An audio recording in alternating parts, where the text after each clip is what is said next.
The proposal here is that several times a day we should be able to just stop and decide what might be the most pleasurable thing to do for the coming minute. Now this sounds simple enough, but actually it is a measure of real self-knowledge. If you or if a person can successfully execute this kind of exercise, so we literally just stop and we sense how we're feeling, and the exercises have been given to body sense and become aware of the emotional state, but also not only that, but to be aware of our conditioning, our programming, what we've been told we should do, what we shouldn't do, inner lying, telling ourselves that we really want to do this when actually we don't, or that we have resistances to things. We want to do a particular thing, but we've been told that it's naughty or it's bad to do a particular thing, and the need for external approval. These are all areas where we need an awful lot of self-knowledge, because if we haven't got a handle on these things, we will always be lying to ourselves. And when we say to ourselves, what can I do for the next minute which is going to maximize my pleasure, we actually won't know. In truth, we will not know, and the likelihood is that we will pretend something and make ourselves more miserable. So it sounds like the 1 minute pleasure principle might be something wonderfully esoteric. Actually, I don't know if you saw on the Corporeal Fantasy Facebook page, somebody asked if I had built an astral body.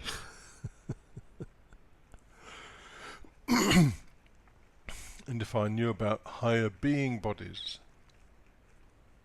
I know nothing about that stuff. Don't want to. It doesn't interest me.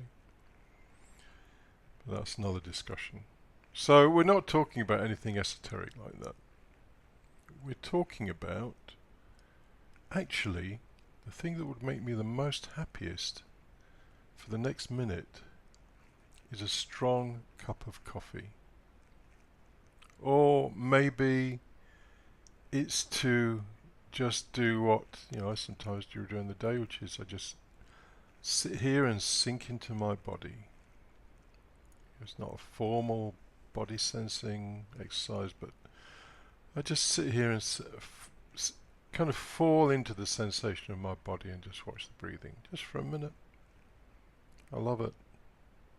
Everything else can go to hell. Just to fall into that state of bodily existence.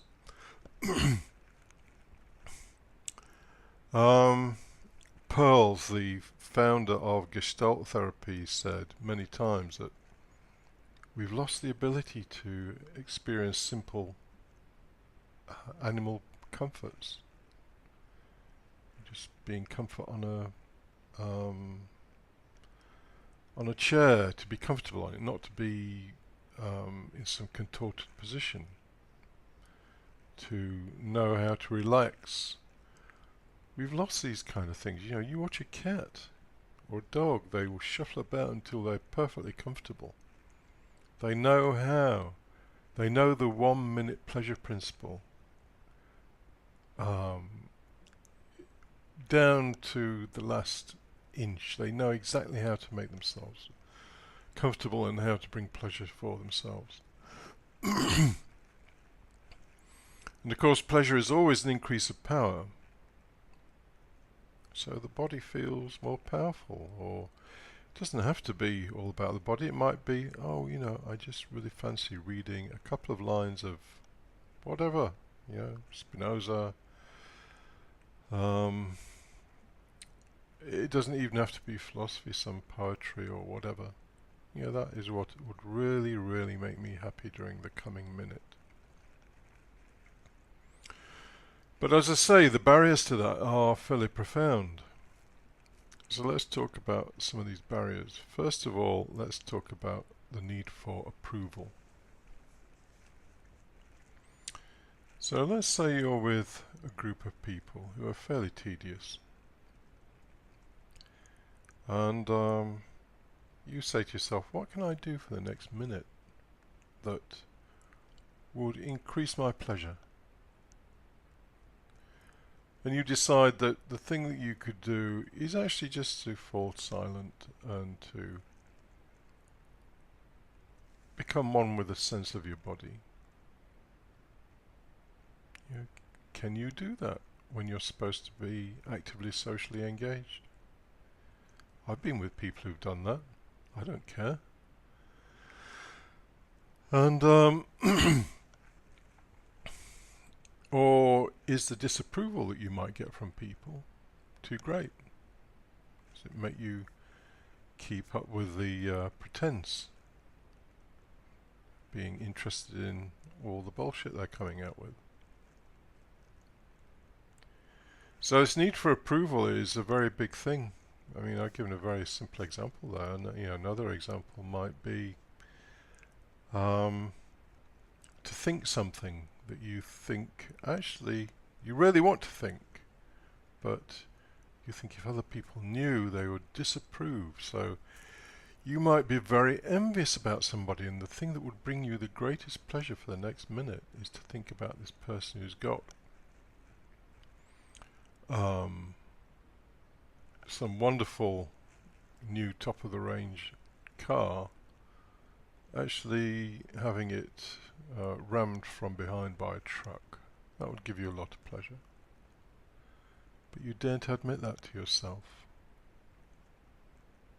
Because not only do you assume that if other people knew you were thinking that they would think, oh, what a terrible person you are, but also you have your inner policeman telling you what a terrible person you are, and yet there is the temptation to think that, but you daren't think it. So there's this approval thing going on all the time. There's also ambitions. So for the next minute, just, let's say that if you can get to the bottom of all this, for the next minute the thing is you just don't want to do anything. You just want to sit there calmly, watch your breath, relax your body, be in your body. And yet, there's another voice inside you saying, well, I could spend this time making another 3 sales calls, or, whatever it is, some horrible, hollow ambition. It doesn't have to be about money. It can be an ambition to seduce someone, or an ambition to become more prominent in your social group. And of course, all ambitions extract a price. They produce anxiety. This is not pleasure. Anxiety is not pleasure. Anxiety is a diminished state. And then we have resistances. I had a conversation with someone last night, actually. I won't say who it is. And they said that for the first time in their life, they could enjoy Schadenfreude. Now that's a big thing. It's not a small thing, that's a big thing. Because as you probably know, Schadenfreude is experiencing pleasure at other people's misfortune. It's a natural kind of animal sentiment, because when other people are weaker, we are stronger. But to have the inner honesty, to experience that consciously and to enjoy it, well, that's quite something. Of course, all the spiritual people would. They'd have you hung, drawn and quartered if they knew you were doing that kind of thing. But that's great honesty, great inner honesty. Or, it can be It can be, well, almost anything. It can be resistances to feeling some kind of pride. Let's say that for the next minute you decide you want to feel good about what you've achieved in life. But there's voices in you saying, well, you shouldn't do that, pride is bad, and blah blah blah. Well, just do it. If that is what gives you pleasure, then just do it. And in actual fact, it doesn't actually matter what you do, it's how you do it. And that was said to me on more than one occasion. It doesn't matter what you do. Be as prideful as you want. Just be aware and be conscious of it and enjoy it. I did put a post on the Facebook group today that if you want to know the truth, just take the inverse of what superficial religions and spiritual traditions tell you, and you'll be fairly near the truth. So there are resistances that will come in, and there's inner lying. Well, inner lying permeates all of these things. And there are all the shoulds and shouldn'ts. You should be productive, you should look good, yada yada yada. And you shouldn't be rude, you shouldn't, whatever it is, whatever you've been programmed to do and not do. And these things all of them will cause you to lose contact with what will bring you pleasure in the next minute. So, this exercise is worth doing, not just because you might get to the point where you truly can experience pleasure during the next minute, and that is, if you can do that consciously, that's such a big thing. This kind of work is not about misery, it's ultimately about pleasure. And as Spinoza says, God experiences himself with an infinite pleasure. And well, that's a deep one to go into at some point, but if you can experience 1 minute of pleasure consciously and honestly at will, then that's a very, very big thing. And to get to that point, you have to deal with all these things we've talked about. Need for approval, ambitions, resistances, inner lying, your conditioning, all the shoulds and shouldn'ts. So it serves two purposes. One is you might get to the point where you can experience that 1 minute of bliss, of just pure, unadulterated pleasure. But on the way there, you might start to surface a whole pile of shoulds and shouldn'ts, and resistances, and ambitions, and biases, and things you've been told that you should do and shouldn't do, and your need for approval from other people, and so on.